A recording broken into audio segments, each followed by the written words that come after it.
Before we get started, does anyone want to get out?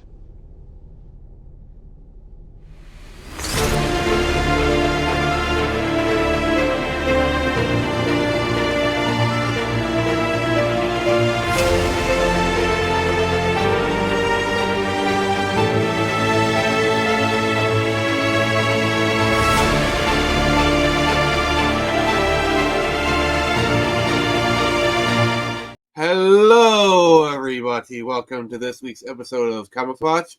I am Nick. Joining me is, as always, my good friend Jared. How you doing, buddy? How you doing?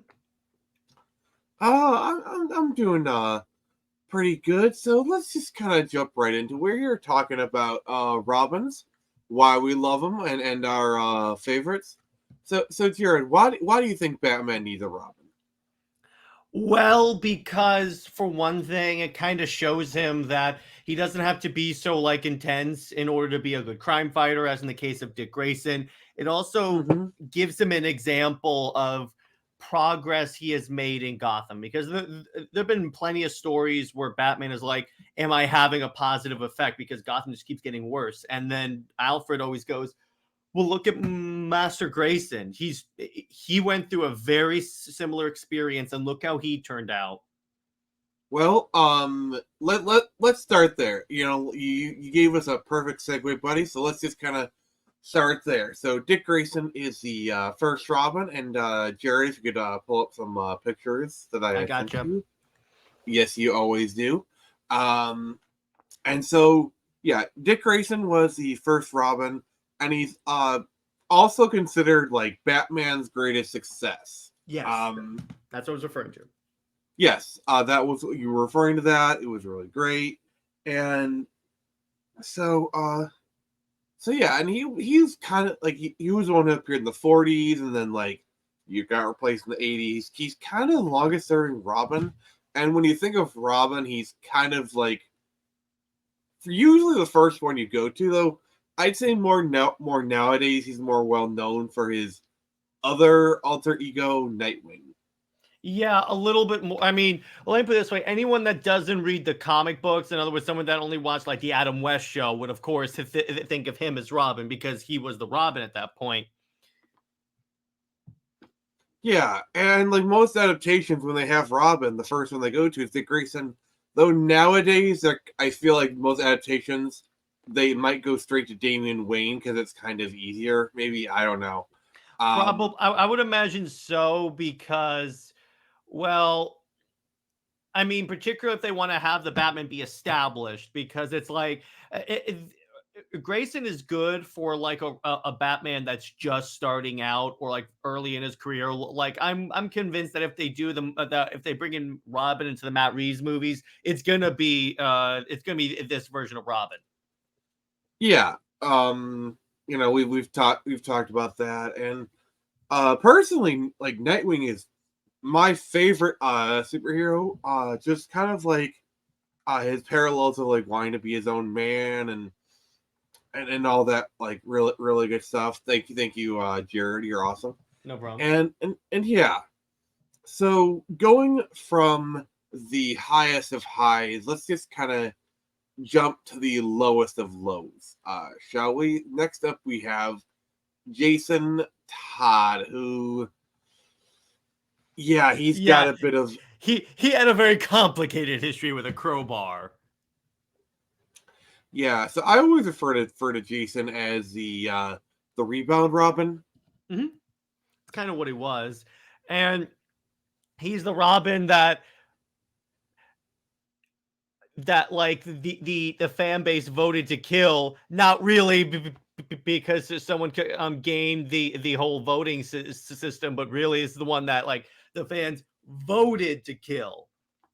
Yeah, and so if Dick Grayson is Batman's greatest success, Jason Todd is his greatest failure.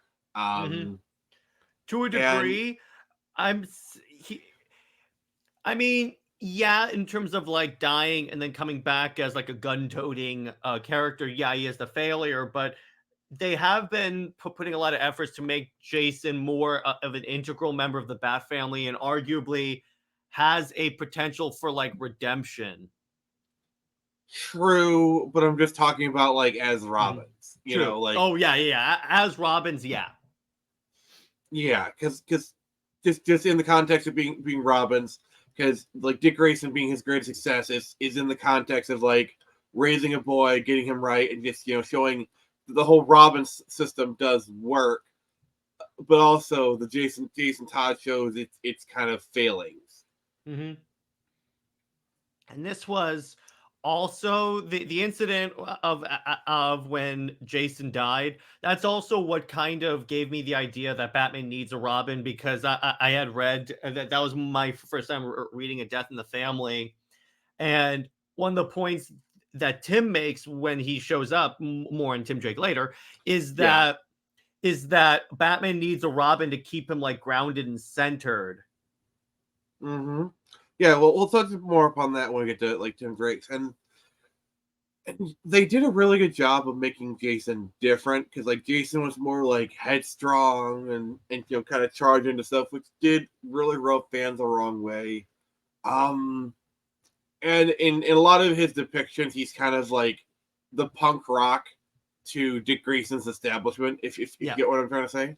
That's a good analogy. That works. I think Titans did a really good job of showing the difference between like Jason Todd and Dick Grayson. I just think their version of Jason Todd was actually really good. The actor who played him did a really great job, in my opinion. The problem with it is that he was a little young to play Jason. Oh, well, actually, that does work, but he did come off as a little more, because with Jason Todd, he's a little bit more aggressive and more like kick butt. The other kid, the guy that played him on Titans, just came across as really whiny. I don't know.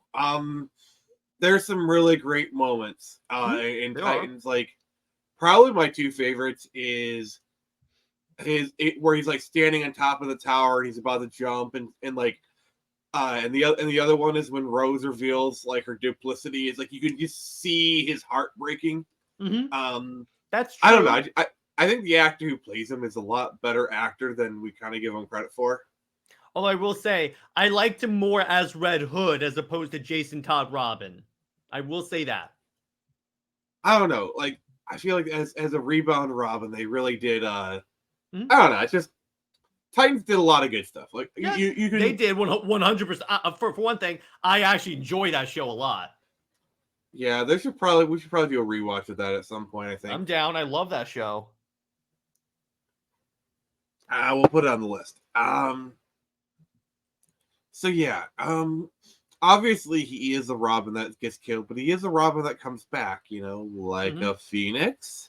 Yes, nice. And through dubious means, this is one of the changes that the new 52 did that everyone likes, is that they took it from he got revived by Superboy Prime punching reality. They were like, nah, they just put him in a Lazarus pit.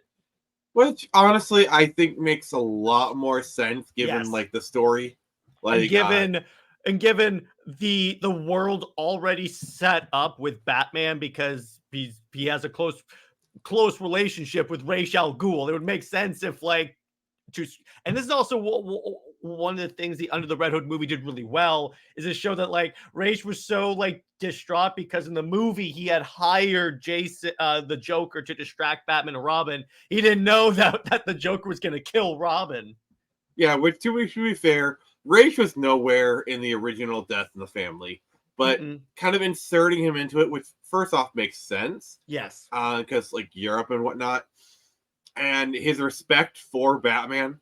It's like he's like killing his son. It's that is the one thing that one of the things I really like about Ra's al Ghul as a character, is that he has a respect for Batman. There are some lines when it comes to Batman that Ra's will not cross, and you know what? I respect that.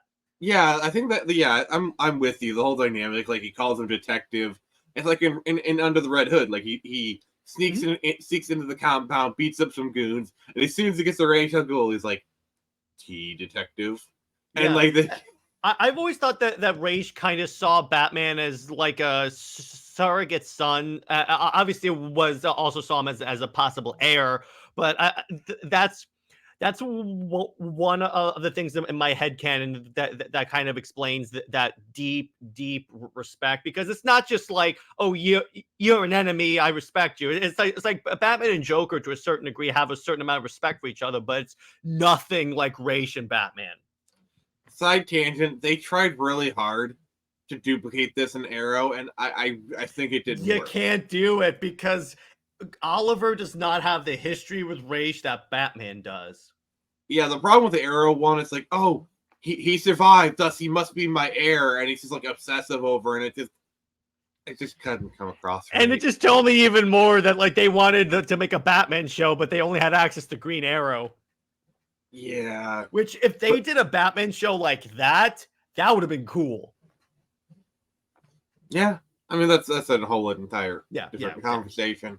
So yeah, he comes back as Red Hood, and I feel like that's kind of like when he comes into his own is when he's like Red Hood. That's my preferred version of Jason. And here's the thing, what's kind of cool is that the Red Hood persona, for someone that doesn't know, that was the Joker's former persona before he became the Joker. And it's kind of a way of Jason saying, I'm going to take the form identity of the guy that killed me and I'm going to own it. Yeah, and I really like that. I honestly really do. And if you've made it this far, please make sure to like, comment, subscribe, and tell us who your favorite Robin is. The funny thing about Jason is that in Gotham Knights, the game, they did this ridiculous thing where he uses guns, but they didn't want to have him kill people, which is stupid because it's Jason Todd. So they gave him armor-piercing, non-lethal ammo. That is not how it works. Yes, exactly. I'm like, see, here's the part. Here's the part that I love. Here's what I love.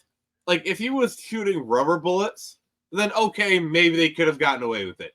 But they specifically included armor piercing into it. All you have to say is non-lethal ammo. Like, the guns on the Batmobile in Arkham Knight, whenever you shoot a person, changes into like a beanbag thrower, which in and of itself, that would be kind of lethal, but still, at least you have a little bit more of an explaining. But no, the way that they try to explain it, because they kind of did in one of the side cutscenes, was it's based on like what they fill the ammo with. But I'm like, that's not the way guns work. Yeah, hollow points exist. But yeah, like if they just would have said, "Oh, I'm shooting rubber bullets," you know, which rubber bullets can be pretty lethal, but hey, it's close enough. Here's what they could have done with Jason and added made him more unique. They could have made it where no, he is killing people, so they actively discourage you from using his handguns because that like lowers your reputation. Is reputation a thing in this game? It kind of is. It doesn't really affect that much, but I'm just saying if they did do that, that would have been like a cool way to like maybe there are like some enemies like the Court of Owls that you want to use a lethal guy on, and that's just Jason Todd. But if you're fighting like a random street gang, you maybe don't want to do that. I can maybe see that working. It needs more kind of dev time, but hey, not a terrible idea. I'm speaking of DC's ideas. Yeah, speaking of not terrible ideas, we got going from the Robin that was recruited to the Robin that kind of recruited himself. Yeah. We have Tim Drake. So I always arguably an underrated Robin. Yeah, especially more in more modern context. So I view Dick Grayson and Tim Drake as kind of like two different sides of the same whole. Yeah. So like the dichotomy between Dick Grayson and Tim Drake is Dick is the better fighter. Yes. Exactly. Like he is on Batman's level in terms of combat, maybe even a slight edge above, just combat wise. In some ways, yeah. And as I've said, Wonder Woman. Wonder Woman. I mean, not Wonder Woman. Be careful what you say when you say Wonder Woman in a sense with Batman. Be careful what you say. Sorry, I'm not in the best mental state. It's all good. Catwoman commented, "Yeah, he's faster than the Bat, but only by a whisker." God, I love comics. I love that. I love that. That's great. So yeah, physical prowess, and he's a decent detective. I mean, but Tim is the detective. Yeah, he is. And Tim's comic prowess is not bad. He's not terrible. So yeah, Dick Grayson is a better fighter, but Tim is a better detective. In fact, I believe they explained the comics that he picked the bow staff because it was like the most non-lethal weapon he could have. Because when he was recruited, Batman put him through the ringer to not have another incident like Jason Todd. And Lady Shiva was like, had him pick out a weapon. He picked the bow staff and he goes, "Oh, you're so much like Batman." Yeah, and I love how he deduced it because Mm-hmm. apparently Tim saw the Flying Graysons as a younger kid, and Dick Grayson did this like maneuver. Let's just call it the Grayson maneuver. Yeah, For that's fine. argument's sake. And he saw him doing the circus, and it's a move that like only really Dick Grayson can do. And then he saw Robin, and then later Nightwing do the very same maneuver. Mm-hmm. And that's how he deduced it. And can we just admire the balls on this kid? He literally showed up at Wayne Manor and said, "Hi, Bruce. I know you're Batman. I want to be Robin." Well, and like, actually, it wasn't even that. He showed up first at Titan's Tower and says, "I have to speak to Dick Grayson." I love it. I just really do love it. And plus, isn't he the one that Raish has actually called Detective? We'll get to that. Trust me. You're jumping ahead a little bit, brother. Okay. We're gonna, I appreciate the enthusiasm. But yeah, and he said Batman needs his Robin, like you were kind of saying earlier. And honestly, in my opinion, Tim Drake is kind of like the quintessential Robin. Yeah, I would say so. And like Tim Drake has probably my favorite, some of my favorite versions of the Robin suit. And Tim Drake was kind of the Robin that I had growing up. So like when I was reading the comics as a kid, I was reading about Tim Drake because Tim was the Robin of the 90s and 2000s. Plus, didn't he have his own comic series? Yeah, he did. Written by, Chuck Dixon and whatnot. Love you, Chuck. Yeah, and I think Tim is kind of a character that gets a bit of the shaft nowadays. Bow staff pun here. And yeah. But going on, I wanted to kind of talk about there's another Robin that we got one more big one and then two small ones, but like I want to talk about a smaller one. Yeah, so Stephanie Brown. Ooh, I love this one. She was only Robin for a short time, but she did make an impact. Like she's more known for being a walking spoiler alert. Nice. Yeah, sorry that joke was made. Yeah, I love her costume. Like this, like the hair just everywhere. It's very anime. Honestly, I never thought about it that way, but yeah, you're right. And she did trigger kind of like the whole war game scenario, but like I don't know. I feel like she's a character that like is ripe for more exploration, but most writers just don't want to touch her. Yeah, because she has a fantastic story where her father is legit a Batman villain, and she teams up with Batman all the time. So they have that potential right there, and it kills me when DC recycles the same stories over and over again when they have this available to them. Yeah, the problem with that is the whole like white woman hero character whose father is a villain. It's kind of it's a bit of a tired trope in DC Comics. You got like Huntress, you got Artemis. There's a lot of female characters who have that kind of backstory. But I still think Stephanie Brown's a cool character, especially like in some versions where she's a single mother. Where she kind of had like a teen pregnancy kind of thing. Like that's a version that was going on in the early 2000s. I don't know if it's just like the same version, but yeah. Also, the outfit for the spoiler outfit inspired. I took elements of it for two of my characters. Is it in here? Oh no, it's not. I didn't grab that. Sorry. Yeah, Okay. that's another. Yeah, if you look at her costume, it's very much kind of like in the Tim vein. Like it's obvious that like they, Stephanie just grabbed one of Tim's costumes and made it fit her. Like, but yeah. Which works. So before we get to like the last big one, I got one more kind of smaller one we've got to talk about. Let's go Carrie Kelly. All right, DKR baby. Yeah, so we're gonna hopping back to the 80s here. So this was like the first female Robin, and I think Carrie Kelly works really well, in my opinion. Yeah, she does because she's kind of, I can see where they got kind of in the inspiration for Tim Drake in here because here's the thing, she has a similar Tim origin where she just showed up and says, "I want to be your Robin." Yeah. Oh, and also like I don't know, kind of like thinking back at Dark Knight Returns, I kind of get a little bit of Batman Beyond vibes with it a little bit. Mm-hmm. You A know, little bit, yeah. Where like he's saving Bruce as much as Bruce is saving her, kind of thing, like kind of like the emotional thing, whatever.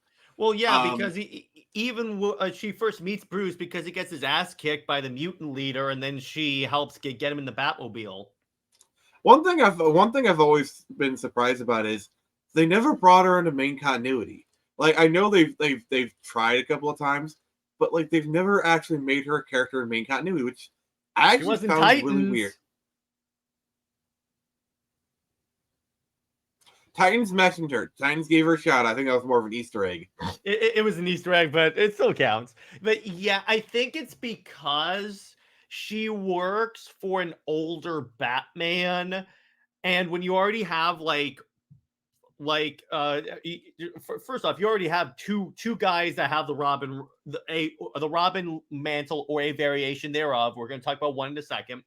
So it's like she would be kind of redundant if they brought her in, unless they gave her own like mantle. Yeah, for sure. It's just kind of weird. But before, we did actually forget to mention some stuff about Tim Drake. So briefly, while I kind of want to flash back to Tim Drake.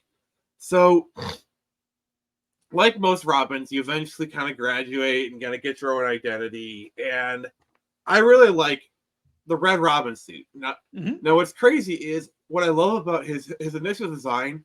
They basically took the Kingdom Come suit and gave it to Tim. Yeah, and I believe in Kingdom Come that was Damian Wayne at the time. Dick Grayson. It was Dick Grayson. Oh, okay. Damian Wayne did not even exist. Damian Wayne was about 10 years away from existing when they did Kingdom Come. A variation of him existed because you did have the son of Batman in that book. His name wasn't Damian, though. But I'm pretty sure this version of Red Robin was Dick Grayson, though. Yeah, I'm fairly certain. But the point is, dope costume. The only thing I'm not that like keen on is the cowl. But besides, I don't know.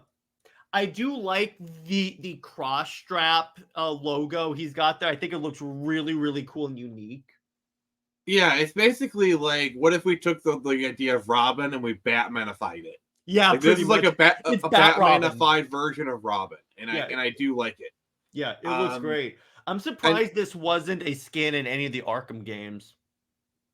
Yeah, and so you had that Red Robin. See, like I've talked about this before, but I find the 2-year period between Battle for the Cowl when Bruce died and Flashpoint to be really interesting time for Batman comics, because you had Dick Grayson was Batman, Damian Wayne was his first run as Robin, and they had Tim gallivanting across Europe trying to find Batman because he was the only one who believed Bruce wasn't dead.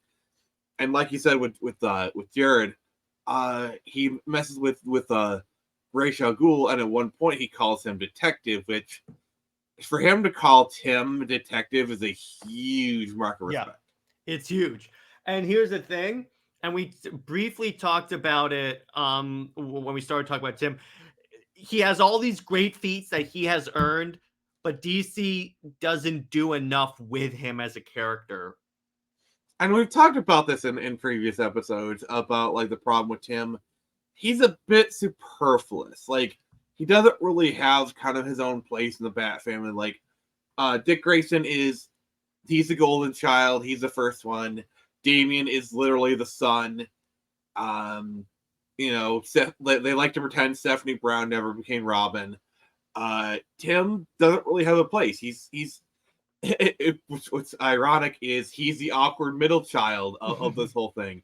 Which, like, this kind of makes the whole thing even better, honestly. But they don't kind of lean into the middle child syndrome. It's more just they forget about him, which in a meta context makes it even more fascinating. Yeah, it is. But yeah, Tim Drake is kind of superfluous because he doesn't really have his own place. Well, plus the other thing is that he wears his traditional Robin costume like this, or a variation thereof, but it looks like this, and he looks just like Damian's costume, where if they gave him back this, it would make him stand out more. I think for New 52, they gave him a different outfit that looked a little bit better, but... You mean the Tron suit? I think it kind of had like some feathers in it. I can't remember. I wasn't really... Oh, boy. New 52 Tim Drake is really weird because technically speaking, New 52 Tim Drake was never actually Robin. Right there. Yeah, because what had happened was they rebooted, but they kept 5 years of Batman. So in order that they didn't have to explain how he has 5 Robins in 5 years, they were like, well, Tim was never really a Robin. He was Red Robin. And then what's kind of funny is that when they got to Rebirth, here's another good Rebirth change. They just made it so Batman's like, no, I always considered you a Robin. That is so stupid. It is so stupid. Both. Like, yeah. They literally like demoted him from not even being a Robin. That is how little they care about him. Yeah, exactly. And then now what they did when they had him come out, the insulting part of it is when they did like a social media like thing, and they were like, here are if all the Bat families were like members of your family, and then they called Tim Drake the gay kid perpetually on the internet. That's his identity now. That is so disrespectful. Yeah, I know. It's plus it's insulting to gay people because that's all he is now. He's not like a badass superhero. Like if we're gonna play into that whole like family, Tim Drake would be the one that corrects you at Thanksgiving. Tim Drake be like the actually guy. Yeah, actually, Bruce. Yeah, because he's the detective person. Oh my god. And, yeah, they're like, trust me. There's a whole rant there of like characters whose sole defining characteristic is being gay, but that's a different discussion. So Damian Wayne, everybody. Yeah, the son of the Bat. Yes. A character who, admittedly, when he first appeared, I did not like him. In fact, it would be. By the way, I love that art. Me too. And by the way, I don't blame you because so I recently read through the Grant Morrison Batman run, and when he is introduced, he's extremely unlikable. Yeah. He's like a snot-nosed punk, like, oh, I can murder you, blah, blah, blah. Disrespectful little crap. And the way he gets the Robin suit is he beats up Tim and takes the Robin suit. It's so bad.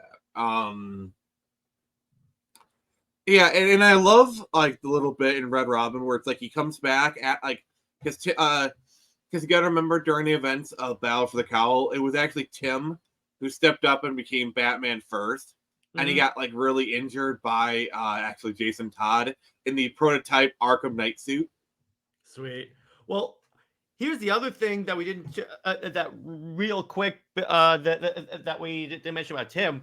When Batman was traveling through time in Final Crisis, Tim was the only person that was convinced that Batman was not dead, and he used deductive skills to go through that. Yeah, I mean, I said that kind of a little bit early in the stream, but I get you. Yeah. Okay, I just want to further emphasize that he's that intelligent, he's that convicted that he went against everyone. Yeah, like Tim was kind of in a weird place at that time because he woke up from his injuries to find out that he wasn't Robin anymore. And then Damian was Robin because Damian had existed for a little bit before this, but it was after Battle for the Cowl that he really stepped up and became Robin.